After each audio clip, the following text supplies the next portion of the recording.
bonjour. Bonjour. Alors, ça va mal et ça dure. bon ben voilà, ça c'est fait. Ça. Bon, on est toujours en vie. Oui, bah, écoute, on a réussi cet exploit. En même temps, on dit qu'on est toujours en vie, en fait on est des morts vivants. Hein. Ouais. Mais bon, ce qui est mort, en fait, n'aurait pas dû mourir, et ce qui devrait mourir, en fait, n'est pas mort. Bah, tu vois, alors finalement, on a tout faux, sur toute la ligne. On a renversé la donne. Ouais. Et bah oui, parce que il faut bien mourir à soi-même. Hein, bien sûr. Et on n'y arrive pas.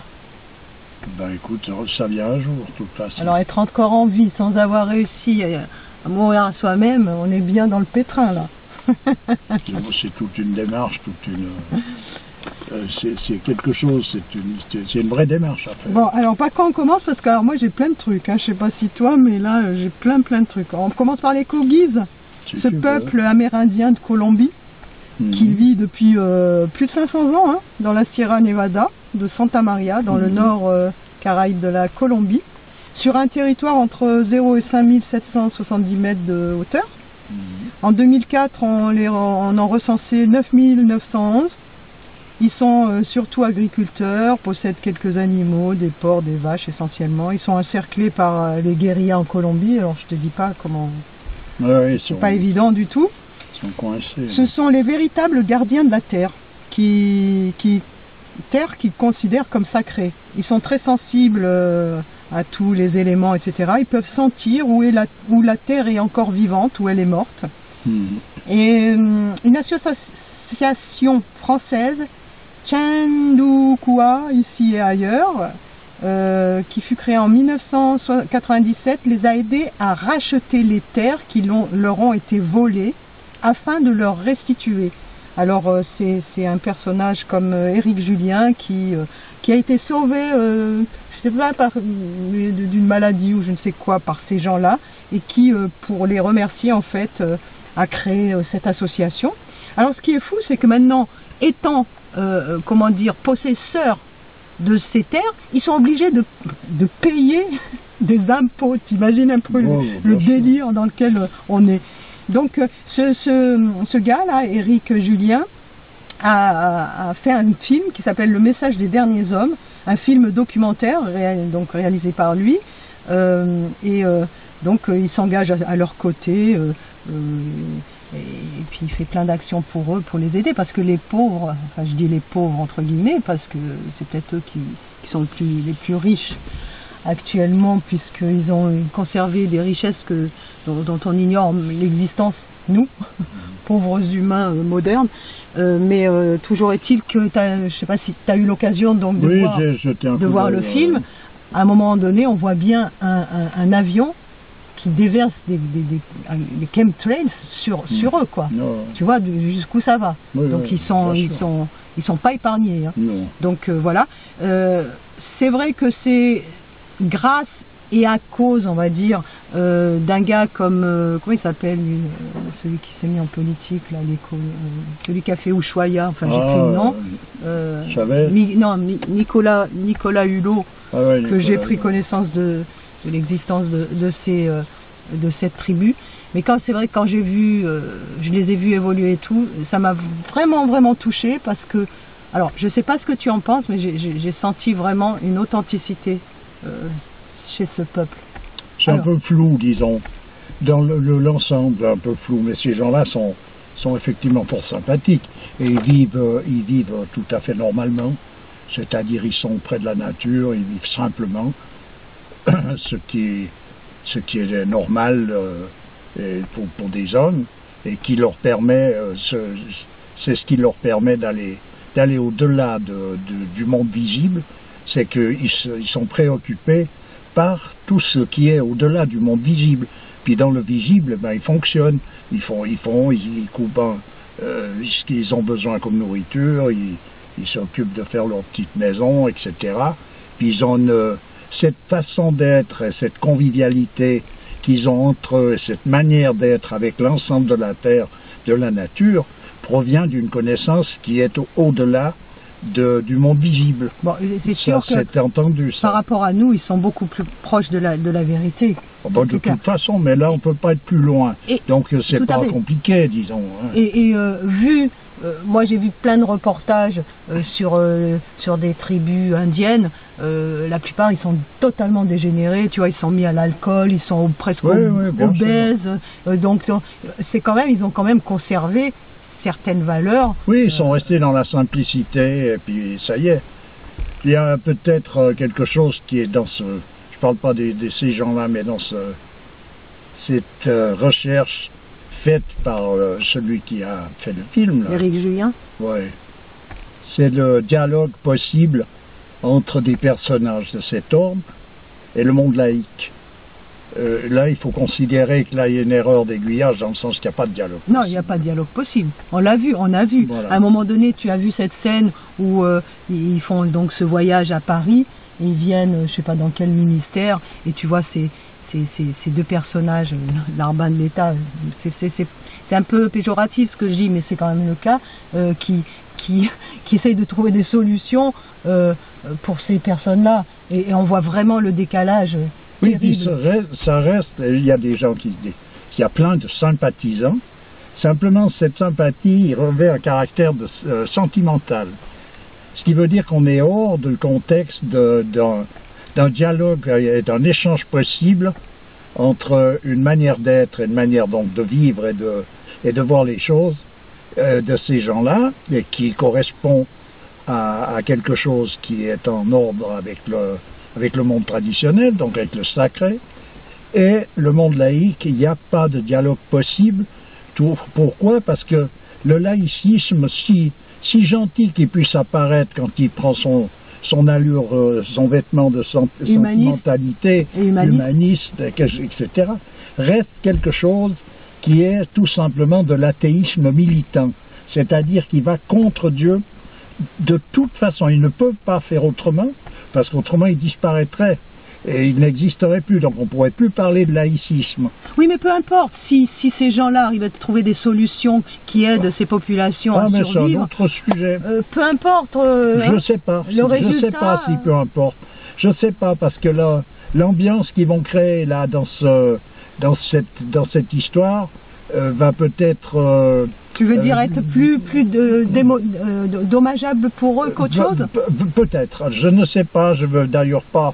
Je ne fais pas de pronostic là-dessus, mais disons que où le laïcisme met son nez, en principe, l'herbe ne repousse plus, quoi. Alors moi je parlais de double tranchant, effectivement, il y a un double tranchant, ces gens-là, d'un coup, il y a une mise à jour de leur existence. D'un côté, oui, c'est bien parce que grâce à cette association, donc des terres ont été rachetées pour eux, ça leur permet de survivre, etc. Ouais. Mais ça veut dire aussi qu'il y a tout le monde entier qui a maintenant un regard sur ces gens-là, qui étaient un petit peu cachés. Donc, et un regard laïque. C'est là où il faut faire attention. Donc danger, ça veut dire qu'il y aura déjà tous les New Age qui vont vouloir aller là-bas pour essayer de s'emparer de leurs connaissances, etc. Y aller ou pas y aller, il y a un égrégore qui se crée simplement par la pensée des personnages qui vont trouver avoir un point de vue sur ces personnages. L'égrégore se forme, crée une entité, et cette entité sort du monde laïque, ce qui veut dire qu'elle est de toute façon, par principe diabolique. Il n'y a pas de solution autre. Le laïcisme, c'est de l'athéisme militant. Je le répète, et c'est comme ça, c'est pas autrement. Oui, mais en même temps, ces gens, ils sont dans les mains de ces guérillas, de tout un tas de choses qui vont les détruire, hein. S'il y a quand même un regard extérieur bienveillant, même si c'est par sentimentalisme, ça peut être quand même aussi un peu bénéfique pour eux. Je veux pas faire le procès de tout ça. C'est inutile. Tout est pour le fait qu'effectivement, il y a des personnages qui s'en occupent, qui vont leur restituer leur terre, et que tout ce mouvement, tout est parfait. Je ne reviens pas là-dessus. Je dis simplement que venant du laïcisme, pour moi, la partie cachée du laïcisme, je la connais aussi. Ce qui veut dire que les personnages en question, ces Indiens, devraient la connaître aussi, la partie cachée du laïcisme. Et c'est pas les personnages qui viennent avec leurs bonnes intentions, comme cet Éric Julien, qui est super bien intentionné. On va pas remettre ça en question. Oui, il fait des associations, mais simplement, je veux dire par là, c'est que s'il fait partie d'une société laïque, il est représentant du laïcisme, et de par ce fait-là, indépendamment de tout ce qu'il pourra faire et penser, c'est quelque chose en soi qui crée un mouvement, qui crée... Oui, non, mais ça j'ai compris. Mais bon, tu n'es pas... C'est là que ça tu n'es pas peut-être un peu trop dur et intransigeant là, parce que peut-être que ce personnage... On n'est jamais trop dur. Oui, mais ce personnage en contact de ces gens-là aura, de par leur rayonnement, une influence qui peut-être... oui, mais on peut tout trouver. Autre. On peut tout trouver, moi je suis d'accord, tant mieux si Dieu le veut. De toute façon, les choses se passeront comme Dieu le veut, c'est pas un souci. En plus, c'est clair. Mais simplement, si on veut me demander mon avis sur ce qui se passe, pour moi, ça sent la poudre, ce genre de truc, comme tout ce qui a été fait à ce sujet. Il y a eu à un moment donné, tout d'un coup, toute une collectivité qui s'est mise autour des moines qui étaient dans un monastère, en Grèce, je sais plus. Oui, le mont Athos. Voilà. Ouais. Le mont Athos, moi, j'en entendais parler dans des milieux très restreints de personnages qui étaient tels que M. Chuon, tels que M. Burkhardt et mon père, ces gens-là.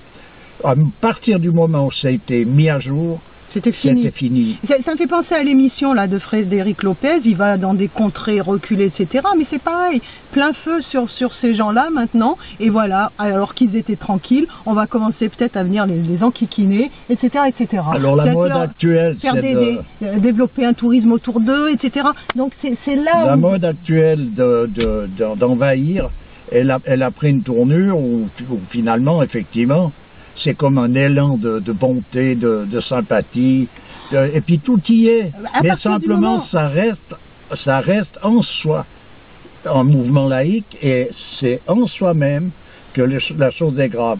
Comme disait Monseigneur Lefebvre, avec le diable, on ne dialogue pas, on le combat. Bon, et en plus, comme le disait un auditeur, effectivement, à partir du moment où c'est un personnage comme ce Hulot qui s'est emparé de ça aussi, donc après ce Éric Julien, pour mettre ça, pour en faire une émission, etc., déjà là, tout est tronqué. Donc voilà. Mais ça veut dire que... Bref, l'intérêt pour moi, bon, j'ai vu ces gens, ils sont en train de tirer les dernières cartouches, comme on dit. Ils vivent leur vie toute simple près de la nature, et puis tant mieux pour eux, j'espère que ça puisse durer le plus longtemps possible. Ils ont quand même une prestance qui est quand même qu'on ne trouve plus chez grand monde. Hein. Oui, mais bon, c'est pas compliqué. Quand je te dis, faut pas chercher à faire une comparaison quelconque entre ces gens-là, par exemple, et le monde laïque. Même dans le monde laïque, même par des personnages qui sont pleins de sensibilité, qui voudraient le bienfait de l'humanité. Tout ça, je vais te dire, c'est du bouillon pour les morts. Bon, en même temps, je te parle de prestance et il y a un côté cool, mais bon, apparemment, ils sont accros à leur dope, là. Oui, mais ça, ils font partie de notre époque. Donc, et puis, de toute façon, qu'ils le veuillent ou non, que les autres le veuillent ou non, la différence, elle est bel et bien présente, mais il s'agit d'un monde dégénéré à un titre bien évidemment largement moins grave que la dégénérescence. Mais ils sont dégénérés par principe qui est le monde, la société moderne, qui elle, bon, on ne peut pas descendre au-dessous de ça. Pas oublier qu'il n'y a jamais eu une civilisation qui a réussi à dégringoler aussi bas. Oui, mais puisqu'on est dans le moindre mal, c'est quand même mieux. Oui, mais ça dépend ce qu'on cherche. On veut chercher le moindre mal, mais j'entends qu'est-ce que c'est en soi. Alors voilà, donc c'est des personnages qui vivent encore quelque chose d'intéressant. Foutons-leur la paix. Je pense que si discrètement ils peuvent aller leur filer leur terre, ben, qu'ils le fassent. Mais j'entends le mieux, ça serait de ne pas aller chez eux, ça serait de les laisser tranquilles. Je vais te dire quelque chose, par exemple, qui s'est produit en Inde avec les constructeurs de temples. J'en ai déjà parlé. Ces personnages construisent selon les mêmes principes que la nuit des temps, c'est-à-dire ils sont dans une attitude, ils sont des constructeurs qui sont les mains de Dieu en quelque sorte. Bon. Par contre, évidemment, il y a toujours un coût, un prix de revient à quoi qu'ils se mettent en route. Eux ne sont pas dans cette histoire, ils construisent, ils ont tous les rites qui vont avec, toutes les connaissances qu'il faut. Alors il y a des personnages qui viennent faire pas du bénévolat, qui viennent sponsoriser ces choses-là. Donc tu vas trouver un banquier qui habite, je ne sais pas quel bled, à Delhi par exemple, qui lui va donner tant d'argent pour ses constructions, parce que c'est un banquier, mais c'est un hindou, c'est-à-dire qu'il suit quand même sa tradition, parce qu'il y a, à part en Occident, quand même dans ces pays-là où ils sont en train de dégénérer à fond, il leur reste quand même quelque chose un peu. Donc il va participer à ces constructions en donnant un peu d'argent à l'association qui s'occupe de gérer la logistique de ces constructions. Mais il ne va jamais mettre son nez sur un chantier pour ne pas perturber par sa simple présence ce monde qui, lui, est en rapport constant avec le sacré. Tu en avais parlé. Eh bien oui, voilà, mais c'est comme ça que ça marche. Il faut bien comprendre, c'est d'une subtilité, c'est subtil tout ça. Si je comprends bien, ils auraient pu faire ça, ils auraient pu avoir cet élan de générosité, cette compassion pour ce peuple, etc. Mais au moins pas mettre ça à jour de manière mondiale comme ils l'ont fait. C'est un peu ostentatoire d'ailleurs, parce que du coup maintenant, quand tu fais quelque chose en général, c'est dans les religions, si tu fais un don, tu le fais discrètement, tu n'es pas obligé de crier à toute la planète que tu as fait ça. Et puis leur foutre la paix dans le sens qu'à un moment donné, tu attires avec toi et parmi ces personnages, il y en a qui sont faibles, qui vont se trouver attirés dans cette confiture qui brille, parce que c'est brillant, hein. L'entourage de l'enfer est rempli de brillants, comme si on arrivait au paradis, mais c'est simplement, il y a un renversement. Je l'ai vu avec des personnages des Japonais qui sont venus là, le groupe de Kodo. Je voyais jouer ces gens, et j'ai vu parmi eux, j'en voyais un en tout cas, je dis lui, il rentre pas au Japon lui, il va rester dans le modernisme, puis il va jouer avec McLaughlin, tu vois, ça n'a pas loupé. McLaughlin, ça n'a pas loupé. Alors, est-ce qu'on peut passer à autre chose? Oui, bien sûr. Voilà. J'aimerais parler de mon fils, dans son école, on lui a demandé de faire des recherches sur les explorateurs pour un cours, etc. Et il est tombé sur un personnage comme Ibn Battuta. Ibn, I-B-N, Battuta, B-A-T-2-T-U-T-A, pardon. Alors, ce Ibn Battuta est né en 1304 à Tanger, il est mort en 1377 à Marrakech. C'est un des plus grands explorateurs et voyageurs marocains. Il pourrait largement, sinon plus, avoir la place de Marco Polo. Est-ce qu'on en entend parler? Pas du tout. Alors c'est un musulman, mais cet islam-là, cet islam des chercheurs, des connaissants, on n'en veut pas. On préfère monter en épingle les agissements de quelques groupes sectaires qui se disent religieux pour faire passer le message que c'est ça la religion musulmane, plutôt que de parler de tous ces scientifiques dans le sens pas moderne du terme, on l'a bien compris, de tous ces chercheurs, etc. Alors c'est pas pour amenuiser ce qui a été réalisé par Marco Polo, mais si tu tapes sur Google les voyages de Marco Polo et de Ibn Battuta, tu peux voir le périple qu'a pu réaliser cet homme. On peut voir donc Ibn Battuta qui a fait, mais alors j'ai regardé un petit peu, c'est un truc de fou. En fait, voilà, en 1325, il est parti pour la Mecque et il a regagné son pays, donc le Maroc, 24 ans après. Et après avoir parcouru 120 000 kilomètres, il a traversé le nord de l'Afrique, le Sahara, la Russie méridionale, l'Inde, la Chine et le Soudan, avec les moyens du bord. Hein. Je suppose que c'était pas à bord de son 4x4. Hein. Il se joignait à des caravanes ou des vaisseaux marchands. Mais c'est juste pour dire que l'histoire, c'est vraiment de la subjectivité pure. Bien sûr. Tu vois, on construit l'histoire vraiment comme on veut. C'est-à-dire que de nouveau, on rentre dans la même histoire tout à l'heure. On parle du monde laïque, donc ce qui n'est pas laïque est systématiquement viré. Et c'est une vision, c'est une perspective. J'ai sous les yeux quelque chose de M. Burckhardt. Mais est-ce que je peux dire un truc? Est-ce qu'on peut dire que l'histoire est faite par les pseudo-vainqueurs? Je dis pseudo parce que la vraie victoire, on sait, elle est ailleurs, tu vois. Mais est-ce que ce sont ceux qui ont été vainqueurs qui construisent l'histoire? L'histoire est faite actuellement, puisqu'on est dans un renversement de position. L'histoire est faite par les ignorants, tout simplement. Alors après qu'il y ait eu un personnage qui est fait ci, ils peuvent situer des faits en eux-mêmes, mais sans signification. Après, il y a des partis pris, ça c'est inévitable.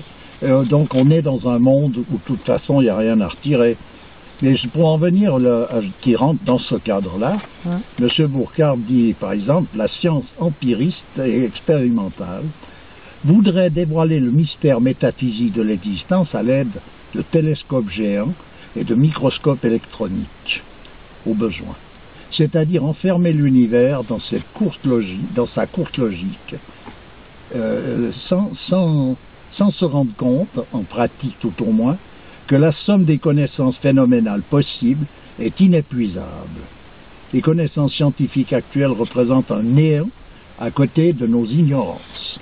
Ouais, donc voilà, mais c'est pour situer la position, la perspective avec laquelle la recherche est faite, l'approche de la prétendue connaissance, l'accumulation de connaissances relatives est faite dans le sens de pouvoir cerner le tout. C'est misérable. Il ne faut pas chercher autrement. Si on veut chercher quelque chose, il faut sortir de ce jeu, parce qu'on est dans la misère. Et puis ça sert à rien de combiner, puis il faut faire, oui, mais il y a quand même, faut prendre ici, là il y a du bon, il y a du... Ben s'il y a du bon, tant mieux. Tout va bien. De toute façon, on y est, on est dedans, on est obligé de le subir, de le supporter. Puis s'il y a quelque chose de bon, ben ça, tant mieux. Mais qu'est-ce qui est bon, qu'est-ce qui est mauvais? Notre appréciation après, pour savoir ça, il faut aller chercher une connaissance qui est dans notre ordre pour pouvoir apprécier à sa juste valeur les différents éléments qu'on nous propose. Bon, alors je voulais dire aux auditeurs qui m'ont écrit, tu vois, par mail et tout, et auxquels j'ai pas répondu, qu'ils n'hésitent pas à réitérer leur demande, à leurs questions, parce qu'un oubli est toujours possible. J'ai pas mal de mails et des fois je sais plus où donner de la tête. Donc voilà. Alors on va quand même répondre à quelques questions qui m'ont été posées là. Par exemple sur les vierges offertes aux croyants au paradis, les houris, quelle est la signification de ce symbole? Parce que bon, c'est vrai que c'est pas évident à comprendre, hein. Parce qu'on arrive plus facilement à comprendre ça par l'imagination que par des explications. Dans le sens que qu'est-ce que représente pour un homme une vierge dans le sens le plus pur du terme? Qu'est-ce que ça signifie sur tous les plans? Quelle est sa sensation? Parce que chacun réagit différemment. Mais disons que c'est de toute manière, ça va au-delà qualitativement encore que toutes les sensations de tous les croyants. Voilà. Oui, mais alors, bon, moi je ne suis pas féministe dans l'âme, mais c'est vrai que penser que comment dire,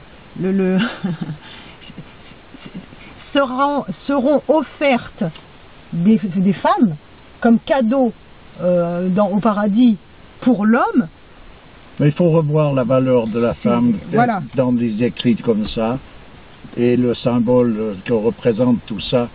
C'est évidemment, si on prend ça à la lettre, on retombe de nouveau dans un business de nana jeune et jolie, etc. Faut arrêter là. Oui, mais c'est comme ça que c'est présenté. Oui, mais quand même. Non, c'est pas présenté comme ça. C'est le point. C'est la perspective de nouveau du monde laïque qui oblige à regarder les choses de ce bout-là. D'accord. Et la virginité en tant que telle, elle est quelque chose à regarder de beaucoup plus près. La virginité, comme disait la petite Thérèse de Lisieux, elle disait à ses novices, n'oublions pas que nous sommes des vierges. Tu vois, et la virginité, c'est quelque chose qui va au-delà dans la beauté, ça va au-delà de tout ce que l'on peut imaginer, à quelque part. Pourquoi?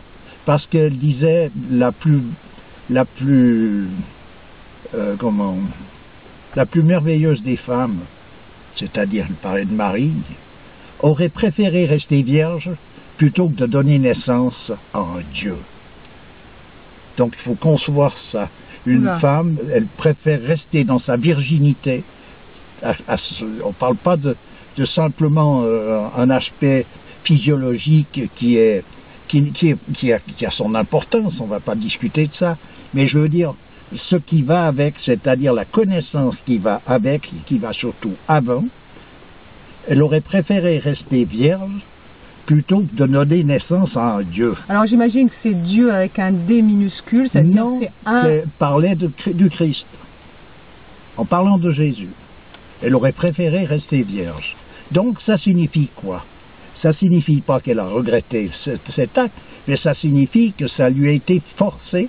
Mais comme ça lui a été forcé par Dieu, évidemment qu'elle s'est soumise à cette position. Mais si elle avait dû elle-même choisir, sans cette pression, elle restait dans sa virginité. Je veux dire, c'est pour comprendre la valeur de ce que peut représenter la virginité. C'est pas une histoire de cul, comme on dit, tu vois ce que je veux dire. Bon. Et puis même d'allumer, de mental qui se font des petits poèmes. Il faut aller au-delà dans la compréhension du symbole. Bon. Pour savoir après de quoi il s'agit quand on parle de ouvrir.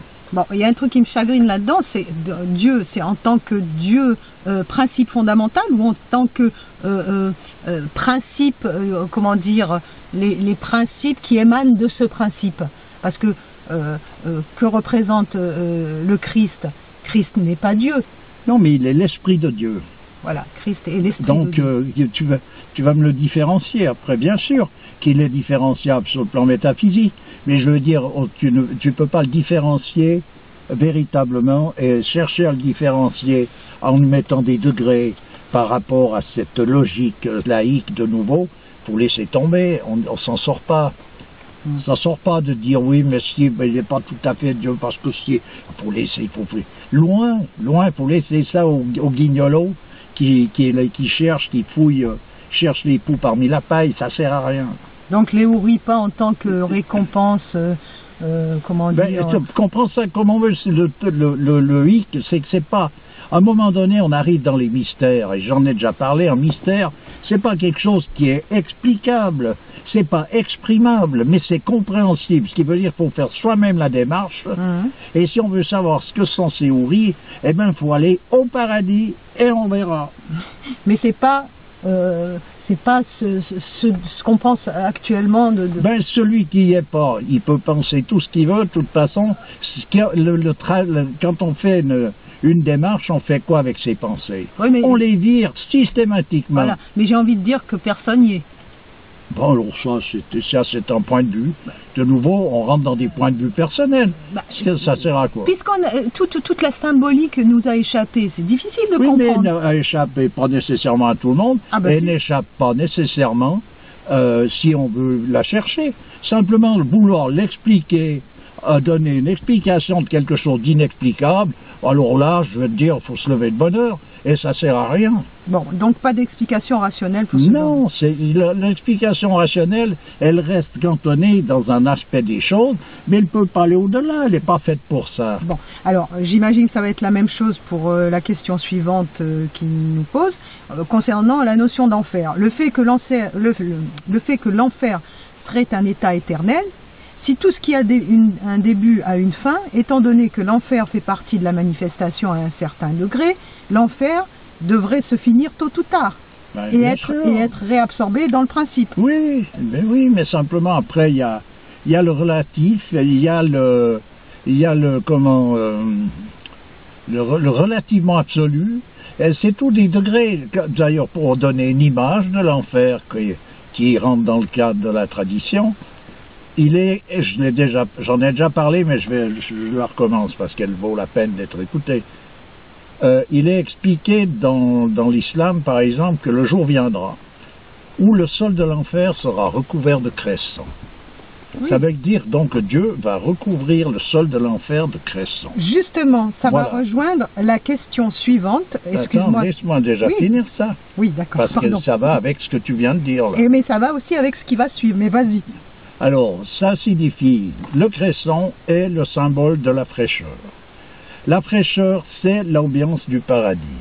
Donc, Dieu va construire le paradis sur le sol de l'enfer. Voilà. Ce qui veut dire que celui qui va rester en enfer, malgré que Dieu veut l'en sortir, se retrouvera malgré tout au paradis sans avoir bougé d'un iota.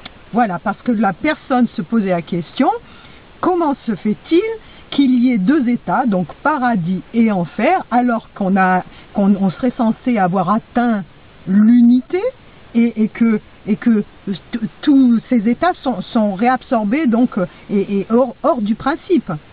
Donc c'est parce qu'il y a bien interpénétration de tout ce qui est opposé. Ah, mais de toute manière, paradis et enfer, ça reste, on est déjà dans le monde du relatif, bien sûr. Voilà, d'accord. Ben voilà. Bien sûr, l'unité, elle est au-delà de ces considérations-là. D'ailleurs, un personnage qui est remarquable et qui est démonstratif de ce passage, c'est Ramakrishna. Quand il est arrivé à être dans il est arrivé au paradis, c'est-à-dire dans cet amour total, où il rayonnait autour de lui comme si c'était un soleil. Quand il avait demandé à une déesse de l'Inde qui est représentative d'un attribut divin, il avait fait toute une démarche, puis il était arrivé au bout. Bon, c'était un saint. Bien. Bon, il était là, c'était un saint homme, les gens venaient le trouver.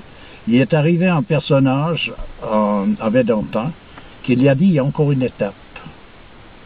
Et il a dû le suivre, et puis il a eu de la peine, il a fallu qu'il demande à cette divinité avec laquelle il a eu affaire pour arriver au stade où il en était, c'est-à-dire à cet attribut, pour l'autorisation de pouvoir aller plus loin, parce que ça voulait dire qu'il devait en quelque sorte détruire cet attribut sous sa forme, sous ce qu'elle représentait pour lui, et donc pour lui c'était le sommet. Il fallait qu'il détruise ça pour aller plus loin. Tu ne peux pas y aller avec des bagages, pas possible. Et ça, il a mené en balle et il y est arrivé. Donc ça vaut la peine de lire simplement un livre qui s'appelle Le visage du silence, de Gopal Mukherjee, on en a déjà parlé, mais là ça donne une réponse. C'est parce que rationnellement, de nouveau, adieu. Ok, alors, il demande aussi la notion de la femme et de l'homme. Sont-ils des symboles, à l'instar de la lune et du soleil? Chaque genre humain doit avoir la position que le principe veut qu'il ait. À la mort de l'être, l'âme perd le rôle, donc le genre qu'elle a dans sa vie, si on peut dire, pour revenir directement au principe. Si l'âme est pure, ou bien en enfer si elle ne l'est pas. Pour lui permettre d'atteindre son Seigneur, car tout le monde est destiné à revenir dans le principe, de gré ou de force. C'est bien ça? Oui. Bon, ben voilà. Alors attends, là je vois pas la question, mais voilà. Donc tu es d'accord? Oui, et puis en présent, un homme ou une femme, ils ne sont pas handicapés l'un par rapport à l'autre pour aller justement rejoindre le principe comme tel. Oui, bah en fait, la question... La femme, elle est représentative d'un attribut qui est l'attribut le plus, on pourrait dire, considéré par un point de vue humain, le plus élevé qu'il puisse y avoir de Dieu. Voilà. C'est la miséricorde. En fait, la question, c'était, sont-ils des symboles? Oui, bien sûr. Ah ben bien sûr, ils sont évident. Des symboles. Donc ils symbolisent?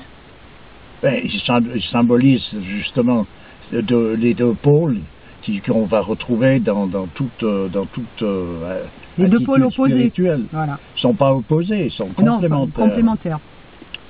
Oui, tout à fait. Alors, autre question, puisque seul le principe n'a ni début ni fin, tout est voué à disparaître, sauf le principe. Quel est le projet si on est tous voués à revenir au principe, pourquoi tous ces efforts? C'est quoi l'enjeu en fait? Là, de nouveau, je te dis, bon, c'est toutes des questions que je comprends, mais pour répondre à ces questions, il n'y a pas de réponse rationnelle de nouveau. Il faut faire les démarches. Si le personnage qui a posé ces questions fait partie d'une tradition, il faut qu'il suive cette tradition le mieux possible et qu'il demande à Dieu les réponses, parce qu'il n'y a pas d'autre possibilité. Il y a quand même un enjeu, c'est regagner le paradis perdu quand même. Oui, mais qu'est-ce que c'est que le paradis perdu? Au moins c'est une explication, elle vaut ce qu'elle vaut. Mais... Ça n'est jamais que des questions qui reposent des questions qui reposent. Chaque réponse amène 25 questions de plus, et chaque réponse, et ainsi de suite, et à la finale, on en arrive où il n'y a plus que des questions, puis il n'y a aucune réponse. C'est un peu comme les scientifiques modernes qui aussi bien dans l'infiniment grand que dans l'infiniment petit se perdent parce que plus ils trouvent des réponses, plus ça pose d'autres réponses, etc. Et tant qu'ils ne vont pas à l'essentiel, c'est-à-dire qu'ils ne retournent pas à ce point, ben voilà, mais c'est une démarche. Ils seront dans cette espèce de tourbillon, de manifestation de choses qu'ils ne comprendront pas. Ben voilà l'expression. C'est l'expression du monde laïque. Voilà. Donc si on veut retrouver des réponses, il faut participer dans le cadre traditionnel, et y participer le mieux possible, le plus possible, et on verra bien juste à quel moment telle réponse ou telle autre apparaîtront. Mais c'est tout ce qu'on a à faire. On a à s'occuper de ça. Un homme qui s'occupe de prier uniquement, il aura toutes ses réponses. Voilà, et c'est une des manières de rejoindre ce point crucial. Mais c'est une des manières. Je veux dire, c'est la manière. Je vois pas comment ce qu'on fait pour... Comment est-ce qu'on peut faire? Ah ben si, on a dit qu'il y a plusieurs chemins pour aller... Oui, mais alors, c'est le plus simple. Si on ne prend pas le plus simple de nos jours, où on est complètement estropiaque, on n'arrive plus à se fringuer... Mais non, on a dit aussi que dans le compagnonnage, à travers un travail, on pouvait aussi... Mais ces gens-là sont en prière. Voilà. Comment est-ce qu'ils font pour être constamment avec la connaissance nécessaire pour pouvoir accomplir les choses correctement? Correctement, ça veut dire plaire à Dieu. Comment est-ce qu'on fait pour plaire à Dieu si on n'est pas en prière?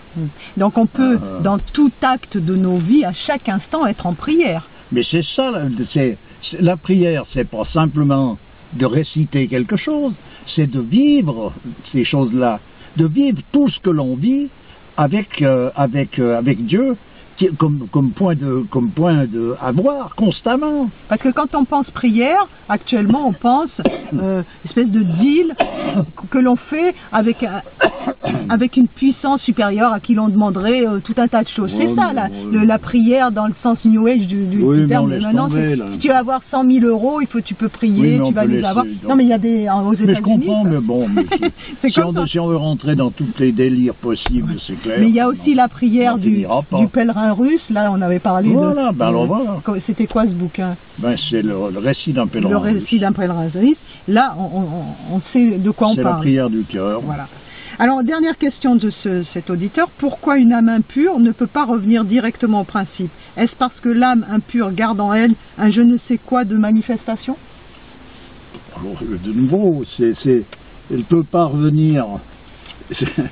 L'impureté, on pourrait comparer l'impureté alors à une distance entre elle et le point, le point dans lequel, le lieu dans lequel elle doit aller, s'il faut donner un symbole.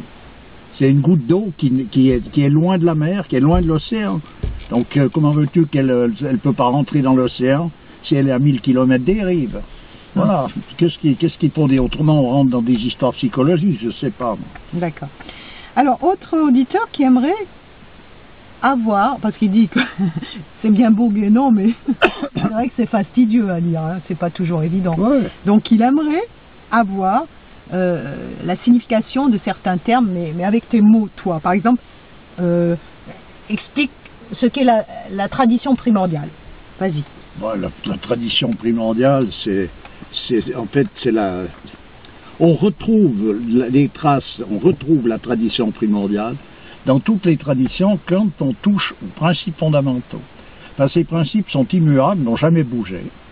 Ce qui veut dire que c'est une connaissance qui n'est pas quelque chose qui se modèle avec le temps, comment est-ce qu'on peut dire ça, qui se modifient vu l'époque, etc. Toutes les choses qui sont immuables, sont directement retirées de la tradition primordiale. À présent qu'il y ait eu un lieu sur Terre tel que le pôle, comme l'explique Guénon, c'est certainement donc quelque chose qui est en rapport avec le pôle, qui correspond avec le fil d'Ariane qui tient la Terre au ciel. Alors tout ça, c'est à voir, mais j'entends dans toute tradition, on retrouve cette primordialité dans les principes fondamentaux, c'est-à-dire dans la connaissance, d'une connaissance purement métaphysique, qui elle est absolument immuable et ne change pas. Donc on retrouve cette primordialité-là. D'accord. Voilà. Alors, on te demande aussi, qu'est-ce la gnose? Alors, je suppose que ce n'est pas la gnose de ce mouvement chrétien dualiste des premiers siècles, le gnosticisme. Si, la gnose, ben voilà, mais simplement ça se veut, et ça dépend qui a touché ça. Il y a des personnages qui ont quand même été touchés, une connaissance assez profonde. Gnose, ça veut dire connaissance. Voilà, c'est ça. En grec. Ouais. Alors après, le monde occidental, à part quelques rares exceptions, n'a pas été, on pourrait dire, en collectivité, au-delà de certaines limites. Donc voilà. La gnose, c'est quoi? C'est connaître les vérités fondamentales? Oui, là, mais c'est un nom qui est donné, qui est tiré Alors les gens qui se disent agnostiques, ce sont des ignorants. Ça, sûrement après... Ils se disent ignorants. Ça dépend ce qu'ils ont lu sur la gnose, et puis après ils sont contre ce qu'ils ont lu sur la gnose. Mais la gnose en tant que telle, effectivement, ça correspond à une connaissance. Ou ils sont contre ce mouvement dualiste chrétien des premiers siècles. Voilà, ça se peut. À présent, c'est un tel marasme. Oui, c'est pas évident. Alors, la métaphysique, c'est quoi? Ben, la métaphysique, c'est cette connaissance qui va au-delà de la nature des choses, c'est-à-dire au-delà de la physique, qui est considérée par Guénon comme des sciences de la nature. Par la physique, je ne sais pas ce que c'est devenu actuellement dans le monde moderne, mais je veux dire, c'est la connaissance de la nature. Là, la métaphysique, on peut dire que ça touche plutôt une connaissance surnaturelle. Qui va au-delà de tout, en voilà, fait. Qui est cette connaissance de principe. À part de Dieu. Qui est au-delà de l'être, qui est dans le non-être même. C'est-à-dire qui est avant la manifestation de toute chose. Ouais. Voilà. D'accord. Le théosophisme? Ben, le théosophisme, ça c'est un furon qui a été rajouté au 19e. Ça, c'est les trucs des occultistes. Ils ont fait un gâchis avec tout, donc c'est pas compliqué parce qu'ils ont été au-delà du monde visible, mais ils ont été dans les crottes. Et en fait, ils ont fait du plomb avec de l'or. Voilà, ils ont transformé l'or en plomb, et puis ça n'empêche pas, il y a 2 ou 3 personnages, on va pas mettre tout le monde dans le même panier, qui ont, à travers ces connaissances, qui sont des connaissances, disons, du monde intermédiaire, ont mis à jour des choses intéressantes. J'en reviens à un homme comme Steiner avec la biodynamie, avec toutes ces choses-là. Et il y en a d'autres, c'est intéressant, et c'est pas dénué de sens, et il n'y avait pas de raison de s'en priver. Tout ça, c'est simplement d'une façon générale, quand ils se sont mêlés à mettre leur grain de sel là au milieu, ça a tourné vinaigre. Et puis là, pour revenir au théosophisme, c'est un mouvement créé pour essayer de soumettre le peuple de l'Inde à l'Angleterre, parce qu'ils étaient rébarbatifs de par leur attitude générale. Eux, ils sont envahis, ils obéissent parce que c'est comme ça, mais j'entends, ils ne peuvent pas prendre en considération le monde anglais à ce moment-là comme étant le bon Dieu là qui vient les sauver ou je sais pas quoi, puis leur obéir aveuglément, c'était pas possible. Alors pour essayer d'une tentative de cet ordre, Blavatsky avec les Anglais avec la complicité d'un personnage comme Madame Blavatsky ont cherché à créer un mouvement où l'Inde est la mère et l'Angleterre est le père. puis fabriquer une espèce de pseudo-religion avec cette donnée-là, et puis c'est ça le théosophisme. Bon, le néo-spiritisme, c'est pareil, hein, c'est cette nouvelle... Ah, c'est voilà, mais ça c'est tout né au 19e, fin 18e, 19e, le spiritisme, j'entends c'est quelque chose. Mais l'intérêt, moi, je sais pas comment donner des explications là-dessus. Pour moi, c'est une perte de temps. C'est la misère. C'est la misère. Alors, le mieux, c'est de lire les livres de Guénon, par exemple, L'erreur spirit. Ouais. Là, on voit très bien de quoi il s'agit. Le théosophisme ou histoire d'une pseudo-religion, il ne peut pas être plus clair. Moi, je ne saurais pas donner des explications aussi claires que lui. Et j'aimerais recommander le dictionnaire de René Guénon par Jean-Marc Vivenza. Ah, ben il est intéressant. V-I-V-E-N-Z-A. C'est vraiment un dictionnaire de toute la terminologie guénonienne. Voilà, et c'est vraiment très très bien fait et très intéressant. Donc, enfin, il faut se rappeler que toute compréhension, à part de lire effectivement l'œuvre de Guénon dans son ensemble, on pourrait dire que pour quelqu'un qui cherche, c'est quasi incontournable. Par contre, ce qu'il faut savoir, c'est qu'il met l'accent à un endroit qui fait qu'on arrive très bien à comprendre qu'on doit à un moment donné faire soi-même une démarche, c'est-à-dire une recherche qui est interne, et s'encadrer dans un monde traditionnel, c'est ce qu'il a fait lui-même d'ailleurs, et pour pouvoir obtenir une véritable réponse. Donc toutes les réponses qu'on peut obtenir par raisonnement à l'égard de tout et avec l'aide de Guénon nous amènera à ce point de départ. Elle ne peut pas nous amener plus loin. Ouais. Donc après, c'est à nous de faire le nécessaire. Mais quand tu as déjà la conviction, la certitude en toi, tu es donc prêt pour affronter la guerre qui correspond à cette démarche. Ouais. Parce que c'est une véritable guerre avec soi, on peut dire avec soi-même, c'est-à-dire avec tout ce qui nous tire, qui nous tend, qui nous oblige, qui nous interdit, tu vois, c'est une guerre, c'est le djihad dans l'islam, c'est ça la grande guerre dont parlait le prophète de l'islam. Ouais. Alors j'aimerais pour finir parler de, tu sais, je me suis amusée à faire un petit montage là, sagesse africaine au pluriel. Bon, le résultat est pas très professionnel, mais bon, c'est pas grave. Mais j'ai trouvé vraiment de belles musiques africaines. Et je me suis plongée vraiment dans cette sagesse africaine et tout. C'est vraiment un monde qui est très très riche. Alors le monde des griots, ces communicateurs traditionnels qui ont largement été, comment dire, à la base de toute cette transmission orale, les dépositaires de la tradition orale, donc spécialisés dans l'histoire du pays, dans la musique, dans la poésie. C'est une transmission qui s'est faite par le sang. On est griot de père en fils. Il y a aussi des femmes, hein, griots, des griottes. Je ne sais pas si on dit ça comme ça. Ça plairait aux féministes, ça, de féminiser les mots. Alors, c'est une organisation en caste. Chaque caste correspond à une profession ou une activité artisanale. Donc, forgeron, cordonnier, cultivateur, tisserand, chasseur. Les griots constituaient les principales castes de la société. Alors, l'initiation d'un griot se faisait dès le plus jeune âge de l'enfant. On leur apprenait donc les techniques, des savoirs. Ce sont les anciens qui forment les jeunes. Il faut qu'ils aient une disposition pour ça. Et l'identification se fait par le nom de famille.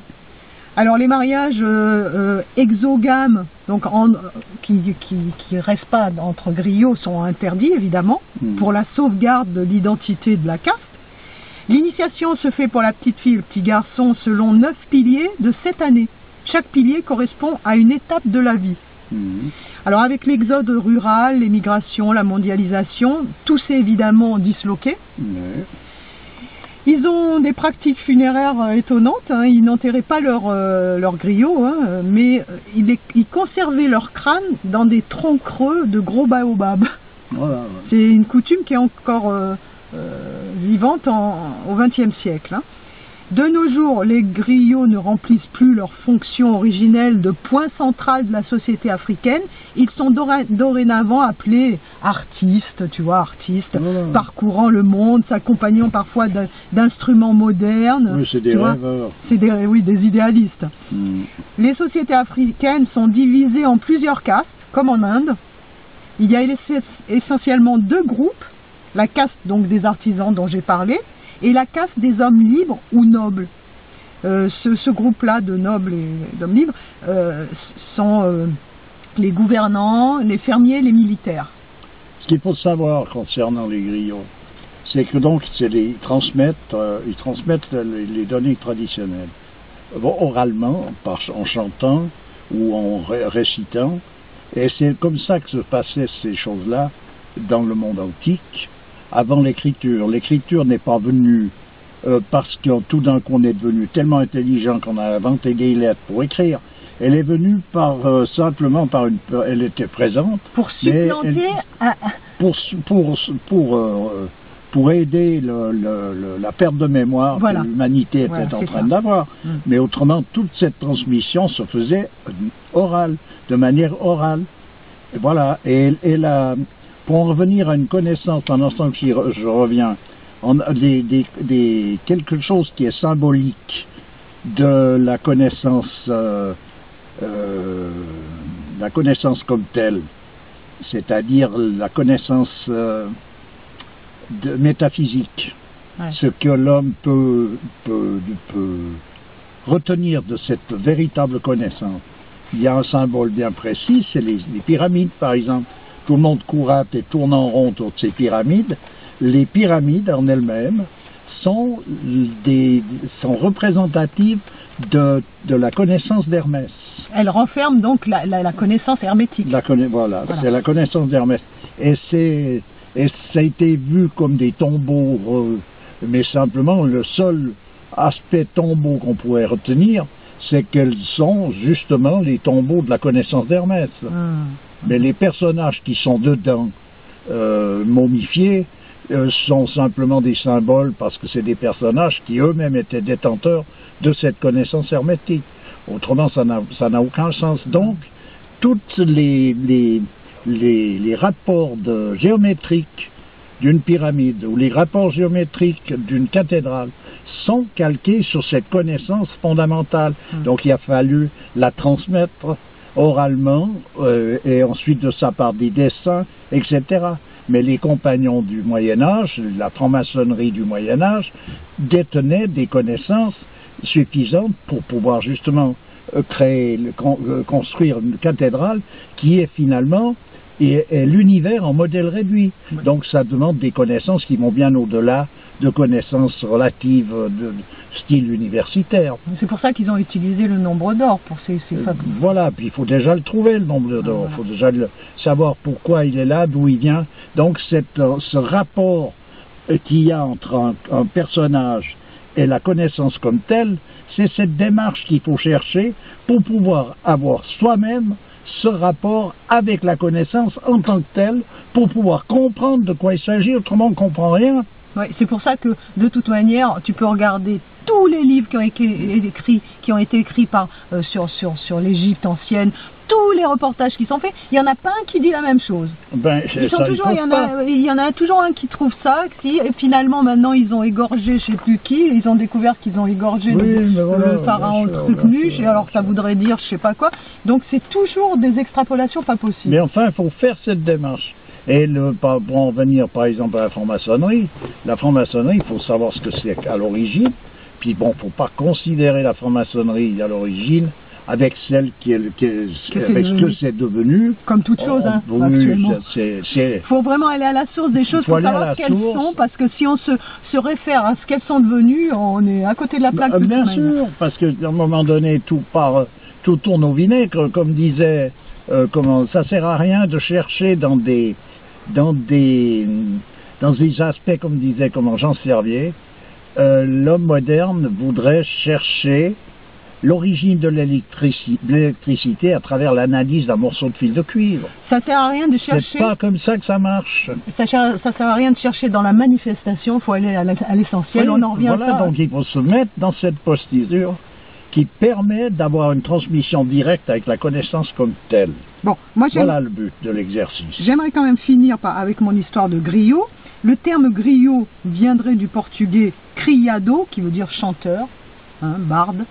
Alors, si on n'était pas de la famille des Kanté, Conté, Koulibaly, Kouyaté, Sissoko, Dembélé, Dramé, Traoré, Touré, Keita, Nikate, Soumano, on n'avait pas le droit de faire de musique. Ben, bien sûr que non. C'est incroyable ça. Ben, il y avait, même dans les métiers, dans le temps, il y avait c'était très réservé, très réservé et très préservé. Il n'y avait pas la place pour le bricolage. Oui, mais si tu veux, c'est dommage parce qu'il y a peut-être quelqu'un qui était hors caste, hors ces castes, pouvait avoir quand même, comment dire, certaines, enfin, du feeling, on va dire, je trouve pas le mot, voilà, pour la musique. Ça va dans le monde laïque, le monde moderne, qui ne veut pas suivre une transmission, qui ne veut pas suivre le chemin qui mène, qui part du ciel et qui vient sur la terre. Il veut y aller avec son idée, et puis tout d'un coup il est doué, non, c'est mieux, il est plus fort que les autres. Mais j'entends, c'est sérieux. D'accord, mais alors comment se fait-il que même dans cette descendance ou dans cette transmission qui a été faite dans les règles de l'art, ça ait dégénéré, de sorte que maintenant ces gens sont devenus des artistes modernes. Ben, c'est démonstratif de l'époque. Qui roulent des mécaniques parce qu'ils font partie de la famille telle ou telle, mais qui n'ont gardé finalement mais on est à la fin du cycle. Ni le bon, ni toutes ces... On est à la fin du cycle. Le fin du cycle est bien spécifié qu'à un moment donné, même les élus se mettront à douter. Donc en fait... Donc il faut bien arriver à renverser la vapeur dans sa totalité. Donc c'est normal qu'aujourd'hui, il y ait une très mauvaise vision du système des castes par rapport au monde moderne, et les gens ils disent que c'est d'une injustice la plus totale, ce système. Voilà. L'histoire, c'est que le peu qu'on peut en connaître ne peut apparaître qu'à travers une étude sérieuse, qui ne peut se faire que dans une étude traditionnelle. C'est pas possible autrement. Et toutes les références données des auteurs qui ont à toucher ça véritablement comme il faut, bon, ils ont déjà été donnés. Comme on en revient à Guénon, à M. Chuon, Bocard, ces personnages-là, et d'autres d'ailleurs, et avec d'autres livres tout d'un coup qui ont apparu dans ce cadre-là, où là, on peut aller on va au maximum avec, disons, il n'y a pas de lecture qui peut nous amener plus loin. Ensuite de ça, il y a cette démarche, c'est-à-dire rentrer dans un cadre traditionnel et accomplir ce qui va dans ce cadre traditionnel. Ensuite de ça, il y a donc le cadre initiatique. Alors une initiation, de nouveau, l'initiateur vient au moment où ça nous est nécessaire. Simplement, nous, on s'y prépare. Alors on se prépare pas en cherchant l'initiateur, on se prépare en cherchant soi-même à se positionner à la position la plus juste par rapport à Dieu. Pour être Donc on fait le temps de s'approcher de Dieu au maximum. Et c'est notre seul objectif. À partir de là, tout viendra comme ça doit venir à temps, au moment voulu. Pour être le meilleur récepteur possible. Voilà, donc c'est une démarche qui est inversée par rapport à la façon de vouloir aborder les choses dans le monde moderne, où il faut plus. Là, il faut moins. D'accord.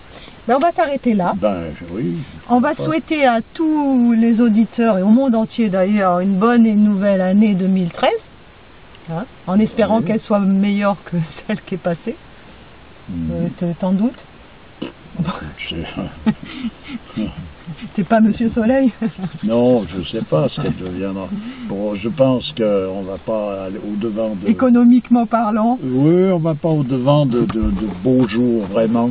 Mais... Simplement, c'est comme toute chose, à un moment donné, il faut que ça se manifeste, et puis on verra bien ce qui nous arrive. Bon. Qu'est-ce qu'il faut faire? On ne va pas se torturer d'avance. Donc soyons fatalistes. C'est la moindre des choses. dans le bon sens du terme. C'est la moindre des choses. De toute façon, on n'a pas... Un fatalisme actif. Voilà, c'est ça. De toute façon, les choses se manifestent comme elles doivent se manifester. Ce qui veut dire que fatalement, c'est comme ça. Après, sinon, on n'est pas d'accord avec, ben, ma foi, on fait comme on peut. Merci à toi. Ben, de rien, toujours avec plaisir. Et à bientôt. Oui. Au revoir. Au revoir.